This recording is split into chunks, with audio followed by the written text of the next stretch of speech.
Coco Pimentel, mga bossing, nananawagan na rin. Sabi ni Coco Pimentel, kailangan na yata ng Vice Presidente na humarap sa mga professional. Siguro napanood na din ho niya, mga kababayan, yung press conference ng ating Vice Presidente. O eto ho, Kay Vice President, sa tingin ko, she needs to talk to... Ayan. Alam nyo na kung ano sasabihin, kung she needs to talk to who. No? She needs to talk to who, kanino kaya? Anong profession ho kaya yung gusto niyang makausap? Dapat na makausap ng ating Vice Presidente. Game. Comment nyo dyan kung anong professional. Doon sa or take or analysis doon sa naging mga pahayag ni Vice President Sara Duterte last Friday against the administration. Actually, nag-worry ako sa kanya, kay Vice President. Sa tingin ko, she needs to talk to some professionals. And maybe... Ako po, mga bossing, una kong naisip talaga, no? May kinakaharap na depression ang Vice Presidente. Yun po yung una kong naisip, mga kababayan. Kasi out of this world na po talaga yung kanyang mga sinasabi doon sa kanyang press conference. So ngayon, habang nanonood ako, pagkatapos kong mag-live nun, sabi ko, ako lang ba nakakaisip? Ako lang ba nakakapagsabi na parang may tama sa brain, no? Ang ating Vice Presidente. Kasi umaalagwa na po sa kung saan-saan yung mga pinagsasasabi ho niya. No? Ngayon, basa ako ng comment section. Sabi sa comment section, puro ganun psychopath. Parang nahihilo sila doon sa sinasabi ni Vice Presidente. Parang nakikipag-inuman lang ang Vice Presidente. Sabi ni Perol Dre, Micaelo, Rehencia, Sir Mark, tingin ko may mental health issue po si Sara. Pwede po, depression. Sabi ni Shiro Kansaki, syempre tinanggalan ka pa ng confidential fund, depression ang bagsak. Francisco Diaz, sa hardware siguro para bumili ng tornilyo. Talay. Some close friends and family para mailabas niya yung mga nasa damdamin at nasa isip niya. Mahirap mahirap anong tawag mo doon, hindi mo i-share. Yun lang po ang masasabi. So kailangan talaga ng makakausap para mailabas po. Nandiyan si Lula Leng ng Paris din. Puro mga taga Paris yung mga manonood natin ngayon. Bipolar yata. Sabi ni Crisostomo Ibarra, di kaya nagpe-fentanyl na rin siya? Wala naman pong nararamdaman na masakit yung Vice Presidente para mag-fentanyl po. Si Digong, kaya nagpe-fentanyl yun kasi may masakit kaya daw lagi nakaganyan. Gumaganyan si Digong dahil daw po doon. Game! Because sana may mga close friends siya and family na nakikinig and ma-advisean siya na meron siya mga sessions na ilalabas niya yung mga damdamin na ganun. Sen, sabi po ng mga DDS tingnan nyo, tinotroll lang kayo ng aming Vice Presidente. Akala nyo, matotroll nyo ang aming Vice Presidente. Ganun ang pagkakaintindi ng mga DDS. Di ba, Babayaga Week? No? Sabi ng mga DDS, BP Sara, ang galing mo. Akala nila matotroll ka nila. Ikaw ang nang troll sa kanila. Para mapagtakpan lang po yung medyo parang lumulutang sa ere ng mga pahayag po ng ating Vice Presidente. Grabe. Sabi ko, lawyer ka? Naniniwala ka? Na nang-aasar lang? Nambubwisit lang ang ating Vice Presidente? Una, no? Kung ganun yung iniisip nyo, tama ba yon?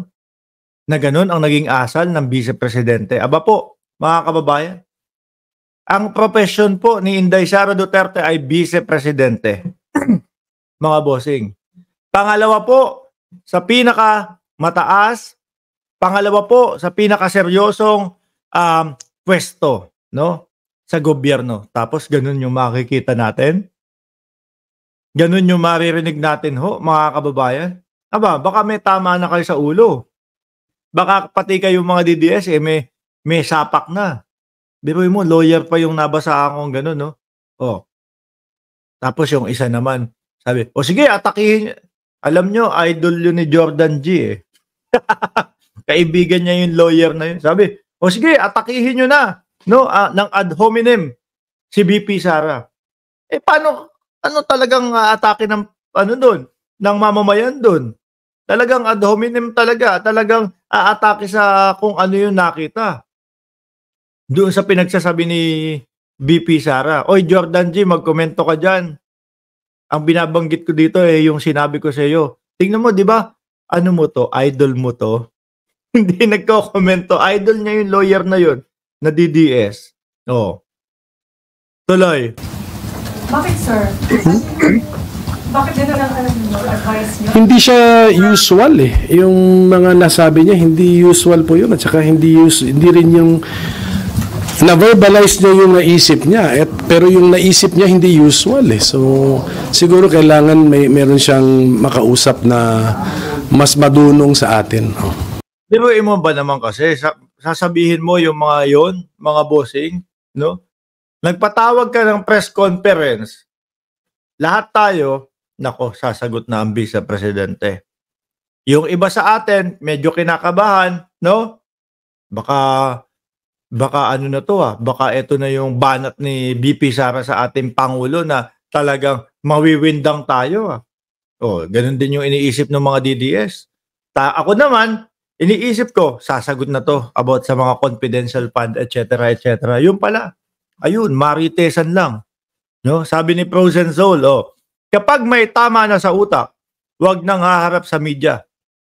Lalo kapag laseng. Si dating Pangulo yun Parang laging laseng kapag humaharap sa media, mga bossing. Na hindi usual na abnormal? Hindi sa usual eh. Sabihin ko na lang strange. Saan yung matindi yung galit?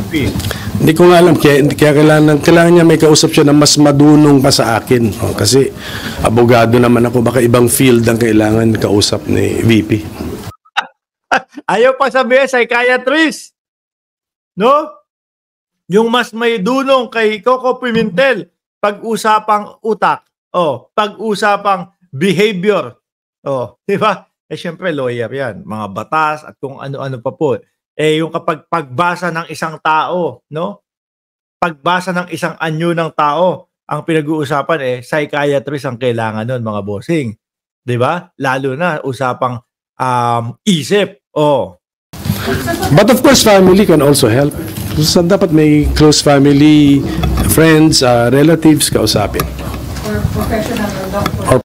Yung mga DDS, nakakausap nyo naman ang Vice Presidente.